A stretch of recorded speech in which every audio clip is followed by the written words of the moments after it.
They were so pious and sanctimonious about the Tories when they were in opposition, and they had plenty to have a go at on the Tories. No question about that. But it's now come back to bite them. The Sue Gray thing, I think, is a bit more worrying because it suggests that Keir Starmer doesn't have control of Downing Street in the way he should. And of course, that brought Boris Johnson down. He didn't have control of Downing Street. It was chaotic.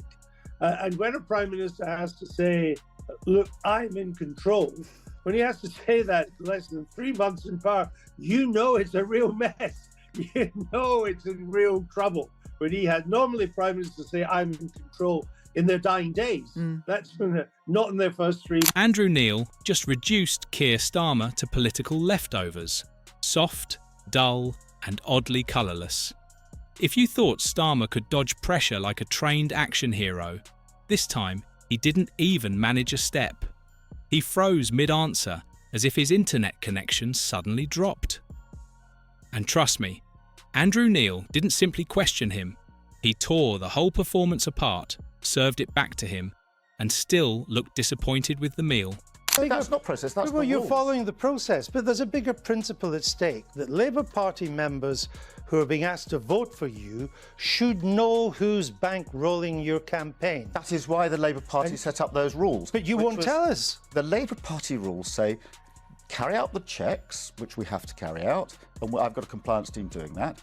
Once you're satisfied the checks are carried out and the donations are proper in order, they go to the parliamentary authorities who put them on the parliamentary website so that everybody can see them. I've been following that procedure. That is exactly the parliamentary rules. But the other candidates in this contest have published who is bankrolling their campaign. You seem to be hiding behind this process. Why won't you simply tell us tonight who are your 5 biggest donors?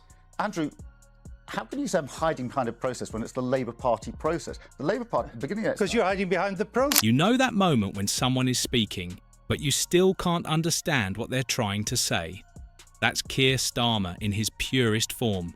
His political presence lands with the excitement of a tea bag that's already been used twice. And right when it seems Starmer couldn't get any more forgettable, Andrew Neil arrives. The interviewer whose serious stare alone could make most politicians rethink their careers. He cut straight through Starmer's memorised lines with ease. This wasn't a routine interview. This was a complete public breakdown of Starmer's confidence. An absolute dismantling that left him looking like someone who turned up to a serious debate holding the wrong equipment. Why don't you do what the other candidates do and tell... Don't Labour members have a right, as they decide whether to vote for you or not, they want to know where your money's coming from? I've been asked that many times. I've said it's coming from trade unions, from crowdfunding, from individual donations. Who's your biggest donor? It's coming from those 3. One of my biggest donors was put up on the website, I think, yesterday. Right, that's one of the lawyer. Yeah. That's the law. But who are your 5 biggest donors? Well, you haven't announced. You've only announced about £125,000 worth of donations.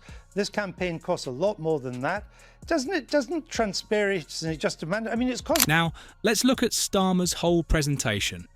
He gives off the energy of a machine that keeps repeating the same answer no matter what you ask.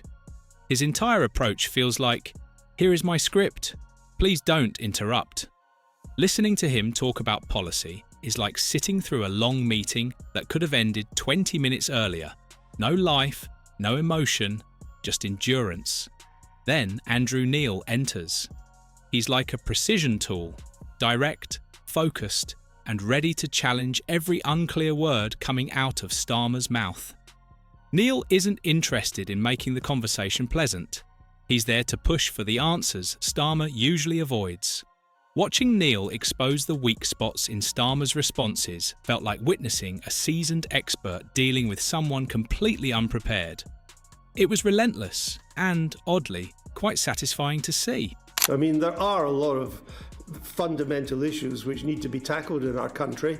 A lot of them are allowed just to atrophy under the Conservatives. They are not of any reforming zeal. But given the scale of problems that we face, from health to infrastructure and so on, he just doesn't have the blueprint that is going to put that right. I think he can do some things that will improve matters, but this will not be a transformative government. He doesn't have it in him to be transformative. The cabinet isn't good enough to be transformative either. So I think it's the best you can hope for is that things get a bit better. And, even that would be... What made everything even more amusing was how quickly Starmer's serious lawyer mode collapsed. He attempted that usual intense expression, the kind that's supposed to show careful thinking, but it only made him look like someone who suddenly forgot what he was supposed to say. The confidence faded fast. There was no spark, no personality, just stiff answers and awkward hand gestures that seemed to ask for someone to step in and help. Pretty much consign everything Labour had to say about tax during the election campaign to the dustbin of history. Consider how the narrative has changed. Before the election, we were assured that all Labour spending plans were fully costed and that there was no need for taxes to rise, bar a few small and specific increases like VAT on school fees. Within weeks of being elected, Chancellor Rachel Reeves claimed to have discovered a £22 billion fiscal black hole left behind by the dastardly Tory. PR and the IFS had already warned that Labour would inherit an eye-wateringly tight fiscal position, but that didn't stop Reeves affecting to be surprised. Then came the moment that truly exposed the weakness in his message. Starmer's economic plan sounded less like a real strategy and more like a polite request for people to blindly trust him. With the attitude of someone who has never been asked to explain the numbers, he repeated lines like investment in growth and fair redistribution, as if repeating them alone would solve everything. But when Andrew Neil pressed for details, Starmer responded with the kind of unclear explanations you'd expect from someone who learned economics by skimming a storybook. He painted a picture of a perfect future where money appears easily and progress arrives simply because he says it will. The issue? He left out how any of it would be funded, or who would be expected to pay. The promises sounded appealing until he was asked how they would work in reality. After that, everything slipped into vague phrases, optimistic talk, and the hope that no one would dig deeper. His economic ideas had the practicality of a children's tale, only without the magic or the happy ending. If leadership is just about pretending to have solutions, then Starmer might as well be running a government in a fantasy world. Well, I don't think sort of thrashing around and blaming X, Y, and Z. But if you have nothing bad to say about, and I would suggest to you, you cannot plan the future without understanding the past. And if you have nothing bad to say about Mr. Corbyn's leadership now, why did you take part in the attempt to topple him as leader in 2016? Well, in the immediate aftermath of the referendum, I thought we needed a change, and I set out my reasons for it. We then had a leadership election. Jeremy won it convincingly. I accepted the members had put him in as leader, and I then served him for the next 3.5 years. You said it was simply untenable to suggest that we can offer an effective opposition without a change of leader. Untenable. But we then went through a process. But then came the moment that changed the whole conversation. Andrew Neil's fact checks hit hard. They weren't gentle corrections. They were firm, direct challenges that cut straight through Starmer's polished talking points. Every time Keir Starmer tried to argue that Labour had a strong and workable plan, Neil responded with solid evidence, numbers, past comments, charts, and clear examples that didn't match what Starmer was claiming. By that stage, it didn't feel like an interview. It felt like a detailed investigation. Starmer would offer a hopeful but unclear statement, and Neil would respond with information that clearly showed the gaps. Each fact check took away another piece of Starmer's confidence.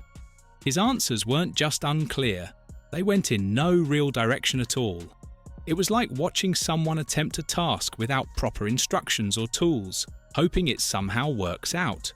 Instead of offering real clarity, he kept returning to vague political phrases, the kind of responses people give when they're unsure and hoping no one notices.